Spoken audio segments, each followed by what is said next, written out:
बच्चे बच्चे की जुबान पे यह है कि कराची जैसा इलेक्शन मेयर का अगर पाकिस्तान में कराना है तो फिर इस इलेक्शन का फायदा क्या है। ये एक मिसाल बन गया है, कलंक का टीका बन गया बिलावल और जरदारी के ऊपर। कराची के मेयर का इलेक्शन, ये दाग धुलेगा नहीं अब, और जितना दाग ये बिलावल जरदारी और आसिफ जरदारी पर है, उतना ही दाग ये इलेक्शन कमीशन ऑफ पाकिस्तान और इलेक्शन कमीशन सिंध के ऊपर है। आप देखें ना, 1977 में मौलाना जान मोहम्मद अब्बासी साहब को भी इसी तरह उठा लिया था कि उस वक्त का उनका शौक था कि भुट्टो साहब अनअपोज आएंगे। मैंडेट नहीं मानते, 70 का इलेक्शन हुआ, 71 में मुल्क तोड़ दिया, मैंडेट नहीं माना। कि जिस गिजरी से वो इस वक्त इलेक्शन कॉन्टेस्ट कर रहे हैं उस गिजरी में भी वो रहते नहीं है, वो रहते हैं डीएचए में, जो केएमसी का हिस्सा ही नहीं है। डीएचए का कोई फर्द केएमसी की किसी यूनियन काउंसिल में इलेक्शन लड़ ही नहीं सकता, वो रहते डीएचए में है। लेकिन उन्होंने गिजरी में नादरा में जाकर अपना शिनाख्ती कार्ड में पता चेंज करवाया, जिसकी बुनियाद पे इनका वोट आया।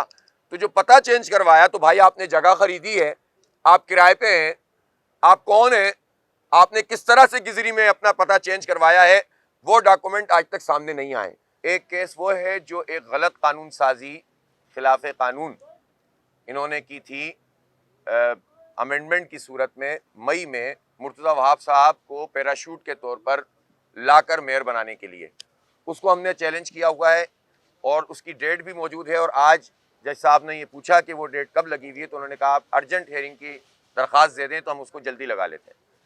और वो केस वो है जिसमें मुर्तज़ा वहाब साहब की जो मेयरशिप है वो मशरूत है उस केस के साथ। बाकायदा इलेक्शन कमीशन का जो नोटिफिकेशन है उसमें लिखा हुआ है कि वो फैसला उसके बाद डिसाइड होगा कि ये जो पूरा प्रोसेस हुआ है ये मौजूद रहेगा, ये अनडू हो जाएगा। हमें यकीन है कि वो इतना वाज़ेह और ऑब्वियस केस है कि अब चीफ जस्टिस साहब ने उसको रैपिड चलाने का, तेज़ी रफ्तारी से चलाने का जब कहा है, तो अल्लाह ने चाहा तो इसमें कराची के अवाम को रिलीफ मिलेगी और ये कब्ज़ा मेयर साहब वहीं से उड़ जाएंगे। सेकंड बात यह है कि उसके बाद इनके लिए जो एक और अनोखी चीज़ की गई वो ये कि 3 मुख्तलिफ जगहों से इन्होंने पिटीशन फाइल की नॉमिनेशन फाइल की, और इनके लिए इलेक्शन कमीशन ने एक सहूलतकारी की। और सहूलतकारी ये की कि कराची में किसी और फर्द को ये इख्तियार हासिल नहीं था कि वो कराची में अपने रिहायशी टाउन के अलावा किसी टाउन से किसी यूसी का इलेक्शन लड़ सके। लेकिन मुर्तज़ा वहाब साहब को ये इख्तियार इलेक्शन कमीशन ने फराहम किया, और इलेक्शन कमीशन चूँकि पीपल्स पार्टी की कि बिल्कुल सेंटर फॉरवर्ड का किरदार अदा कर रहा है, और इस पूरे अमल में पीपल्स पार्टी से ज़्यादा इलेक्शन तो इलेक्शन कमीशन लड़ रहा है पीपल्स पार्टी की तरफ से, तो इसने उनको ये सहूलत फराहम की कि आप इन तीनों जगहों से लड़ सकते हैं। एक जगह से तो उन्होंने विड्रॉ कर लिया माड़ीपुर से, और 2 जगह से ये मौजूद थे।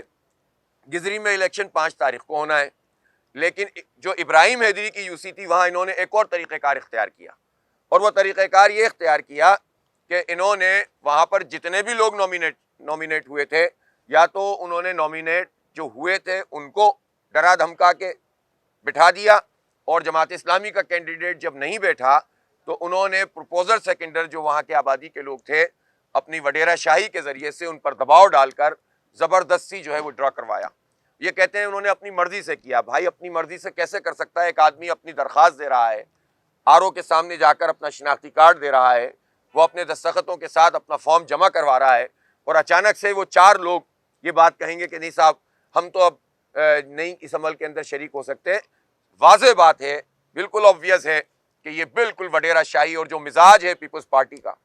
आप देखें ना, 1977 में मौलाना जान मोहम्मद अब्बासी साहब को भी इसी तरह उठा लिया था कि उस वक्त का उनका शौक था कि भुट्टो साहब अनअपोज आएंगे।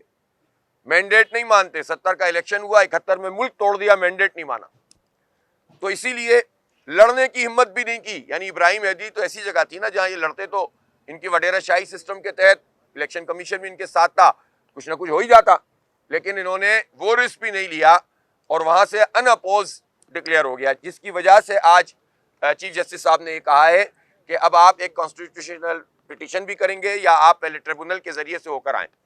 कोड ऑफ कंडक्ट में ये बात मौजूद है कि कोई मेयर, डिप्टी मेयर, मुंतखब chairman, vice chairman election campaign नहीं चला सकता। लेकिन मुर्तज़ा वहाब साहब मेयर रहते हुए एक यूसी की कैंपेन चला रहे हैं, तो ये क्या मजाक है? उसके ऊपर हमने पिटीशन फाइल की है जिसको उन्होंने डायरेक्ट किया है, डायरेक्शन दी है, और उसके बाद उस डायरेक्शन के नतीजे में फिर हम अदालत के अंदर आएंगे कि आप बताइए उस डायरेक्शन का क्या हुआ।